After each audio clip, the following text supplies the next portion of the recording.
დავიწყოთ შაბათის ტრადიციული მარში, დღეს ის სინდისის პატიმრებს ეძღვნება. მადლობა ბრძოლისთვის ამ გზავნილით, ამ წუთებში საზოგადოება ფილარმონიასთანაა შეკრებილი. დღეს ალბათ მთავარი თემა ისიც არის, რომ შაბათს საღამოს კობახიძე, რომელიც გვარწმუნებდა, რომ არავითარ წამებას ადგილი არ ჰქონია და შესაძლოა ჰააგის ტრიბუნალის შიშით ძალადობა და წამების 4 ეპიზოდი აღიარა. ამდა კიდევ უფრო მეტ აღიარებას პროტესტის მონაწილეები 2 წელიწადზე მეტია ელიან. ასაღიარებელი ოცნებას ბევრი აქვს, მათ შორის სრულ მოწმეობა, უდანაშაულო დაკავებულები, სასტიკი კანონები და ადმინისტრაციული პატიმრობები, უსაფუძვლოდ ტყუილის საქმეებით, მატყუარა პოლიციელების ჩვენებების საფუძველზე, უწყვეტი აქციის მონაწილეების აბსურდული ნარკო გადამოწმებები ქუჩებში და სხვა მრავალი. უსამართლობა ზოგადად კავშირშია ოცნებასთან, ერთგვარად უსამართლობა მათი ნიშა არის პარტიის, რომელმაც სამწუხაროდ მიიტაცა სახელმწიფო. ლიზა ციციშვილი უნდა შემოგვიერთდეს ახლა რუსთაველის გამზირიდან პირდაპირ ეთერში და საუბარს სწორედ მასთან გავაგრძელებთ. ლიზა, საღამო მშვიდობისა. მართლაც რომ საზოგადოება ამ 2 წელია უკვე ელოდება ძალიან ბევრ აღიარებას, რომელიც ახლა თუ არა ეტაპობრივად მოუწევს და რომც არ აღიარონ, ერთგვარად განაჩენიც უკვე გამოტანილია სამწუხაროდ ქართული ოცნებისთვის. სამწუხაროდ იმიტომ რომ ცუდია მაინც, როცა ასე ამთავრებს ხელისუფალი. ასე მიდის დასასრულისკენ ხელისუფალი. რას ამბობენ შენთან შეკრებილი ადამიანები, დაგითმობ ეთერს. დავით, საღამო მშვიდობის, ჩვენ ვართ ტრადიციულ მარშზე, ძალიან საინტერესო და დახუცლული შაბათი იყო და ზოგადად კვირა იყო ახალი ამბებით და ამ შაბათ დღეს ჩვენი გადაცემის მეშვეობით ვაჯამებთ ხოლმე მიმდინარე კვირის მნიშვნელოვან მოვლენებს, მოსკოვის მექანიზმი და რეალურად ძალიან მძიმე განაჩენი ქართული ოცნებისთვის, რომელიც გამოიწვევს კიდევ უფრო მეტ და სიღრმისეულ კრიზისს ოცნების გუნდში. ჩვენ ვნახეთ დღეს აღიარებითი და რიტორიკა შეცვლილი კობახიძე, რომელმაც 4 ძალადობის და წამების, პირდაპირ წამების ამბავი აღიარა. 4 მე მგონი ძალიან ცოტაა, იმიტომ რომ ნოემბერ-დეკემბერში ძალიან ბევრი ამბავი იყო, მაგრამ გვახსოვს, როგორ ამბობდა, რომ არავითარ წამებას ადგილი არ ჰქონია მძიმე ძალადობრივი აქციების დროს. ეს მარში მანამდე, სანამ მოსკოვის მექანიზმზე დავიწყებდით ლაპარაკს, სხვათა შორის ამაზე საინტერესო და უფრო კომპეტენტური ჩართვა ექნება ჩემ კოლეგა სალომე ლაბაძეს, ამიტომ გადავიდეთ სინდისის პატიმრებზე. სინდისის პატიმრებს ეძღვნებათ და არიან ფოკუსში ამ კვირის და ამ შაბათის მარშზე. მადლობა მათ ამ ბრძოლისთვის, გაუტეხელობისთვის. ეს არის ის გზავნილები, რომელიც აქვთ აქციის და მარშის მონაწილეებს და მე მგონი არ არის შემთხვევითი, მე მგონი ეს ამბავი გამოიწვია ერთ-ერთი სინდისის პატიმარის დედაზე თავდასხმას. მარიზი კობახიძე მყავს მხედველობაში. არ ვილაპარაკებ იმ კაცზე, რომელმაც კიდობანიდან შეურაცხყოფა მიაყენა სინდისის პატიმარის დედას. არ აქვს მნიშვნელობა თან პატიმარი უდანაშაულოა თუ დამნაშავეა, მაშინ როცა ის ვერ პასუხობს. ქალზე თავდასხმა, რა ვიცი, თვითონ დაარქვას ყველა სახელი.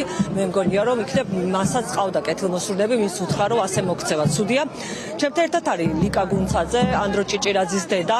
ის ხშირად დადის საპროტესტო აქციებზე, განსაკუთრებით შაბათობით და დღევანდელი მარში ეძღვნება სრულად სინდისის პატიმრებს. ნახეთ ძალიან საინტერესო მოსკოვის მექანიზმის ძალიან მნიშვნელოვანი დასკვნა და ასევე ნახეთ კობახიძის განცხადებები, რომელმაც 4 დანაშაული აღიარა და თქვა რომ უბრალოდ მათი იდენტიფიცირება დამნაშავეების ვერ მოხდა.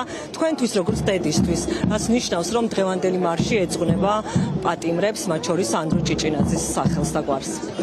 დღეს აქავარ სწორედ ამიტომ, რომ ეძღვნება ტყვეებს, სინდისის პატიმრებს და ჩემთვის ეს არის ძალიან მნიშვნელოვანი რაღაც აღმატებითი შეგრძნება მაქვს, რომ ამ ბიჭებს ეძღვნებათ ეს მარში და რა თქმა უნდა დღეს მეც აქ ვარ და მე ვიცი რომ თქვენ ანდროსთან პაემანი გქონდათ მაყურებელმა არ იცის და გითხარით როგორ გზნობს თავს, როგორ გამოიყურება და როგორია მისი განწყობა. ანდროსთან მქონდა პაემანი დაახლოებით 1 კვირის წინ.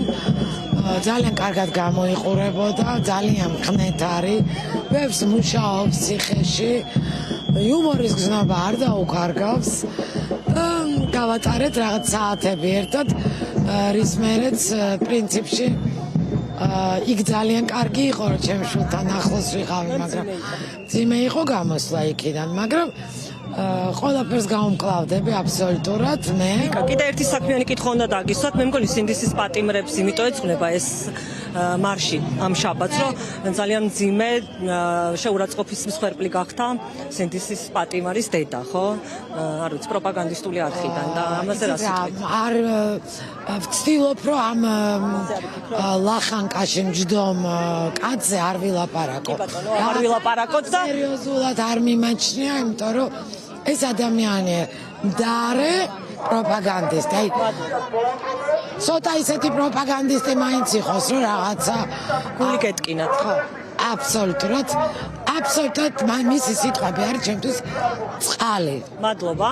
კიდევ ერთი სტუმარი ყავს, არ შემიძლია რომ არ შევხვდე დავით ჩხეიძეს, რომელიც არ აღმოჩნდა ნარკოთრობის ქვეშ, რაც არ ვიცი, ყველაფერი შეიძლება დაიჯეროთ დავით ჩხეიძეზე, მაგრამ არასდროს ნარკოტიკული ნივთიერებები. მაინც მინდა გკითხოთ, როგორი განცდა იყო საკუთარი შვილების, არასრულწლოვანი პატარა შვილების თვალწინ, აი ეს ამბავი, რომელიც გადაგხდათ გასულ კვირას. მე არ ვაპირებ ხა ბევრი თავი მიმართლო, იმიტომ რომ ამით არ მინდა შეურაცხყოფა მივაყენო იმ ადამიანებს, ვინც გარკვეულწილად ნარკოდამოკიდებული არის და ამას სახელმწიფო ხშირ შემთხვევაში იყენებს ბოროტად პოლიტიკურ შანტაჟისთვის, დისკრედიტაციისთვის, ადამიანების სტიგმატიზაცია ზოგადად ნარკოდამოკიდებული ადამიანების არ არის სწორი. როგორ გადაიაზრეთ, აი რა უნდათ თქვენგან და რატომ მაინდა-მაინც ეს ბრალდება, რომელიც წაგიყრეს, რომელიც მერე აღმოჩნდა, რომ არ ყოფილა სიმართლე. იცით რა, მე ვერ ვიტყვი რა იყო მათი მიზანი, მაგრამ ფაქტია, რომ მე არავითარი ნიშანი იმისი, რომ თრობის ქვეშ ვიყავიან, რაღაცა არ მიმიცია მათთვის. კიდე მინდა გკითხოთ ერთი რამე, აი ბავშვებმა რა გითხრეს, ვიცი რომ შვილები ყავთ, შვილებმა რა გითხრეს და მათ შორის ძალიან მალე ქონდათ გაკვეთილი შემდეგ დილას და ყავთ მოსწავლეებიც. ხო, ნუ ეს სტრესი იყო ბავშვებისთვის, იმიტომ რომ მანამდე ალავერდაშვილი გადაიყვანეს მანქანიდან უხეშად. 45 წელს მერე მე და მაკავეს აი ამ არ ვიცი ის თუ არა, მაგრამ კიდე ერთი კითხვა მინდა დაუსვა ამ ჭკვიან კაცს. დავით, მინდა გკითხოთ მოსკოვის მექანიზმი, რას მოუტანს ქართულ ოცნებას და რამდენად მტკივნეული და მძლავრი განაჩენია ამ არალეგიტიმურობის გზაზე, სადაც ყველაზე მეტად ესაწუხებთ. აი ყველაზე ცუდი ერთ წინადადებაში რომ ვთქვათ არის ის, რომ აქამდე ჩვენ ვიყავით დემოკრატია, განვითარებაში მყოფი დემოკრატია, რომელსაც აძლევდა რეკომენდაციებს, როგორ გაეზარდა დემოკრატია, როგორ შეექმნა დემოკრატია. აი ამ ანგარიშის შემდეგ მოხდა პირიქით. ჩვენ ვართ დემოკრატია უკუსვაში, რომელსაც თხოვენ გამოიძიოს დარღვევები, გამოიძიოს როგორ ინგრევა დემოკრატია და დააყენოს სამართლებრივი პასუხისგებლობის საკითხი. სრულიად სხვა მოცემულობა. აქამდე ჩვენ ვიყავით როგორც გამზიარებლები, ეხლა ჩვენ ვართ როგორც ბრალდებულები. დიდი მადლობა. საქართველოს დროშამ დამთავრდა. დიდი მადლობა დავით ჩხეიძეს უსმენთ, ჩვენ მოვუყვებით მარშს, რომელიც რუსთაველის გამზირისკენ მოემართება და მინდა გითხრათ, რომ ეს ამდენად ჭარბობენ პატიმრების მშობლები აქციაზე.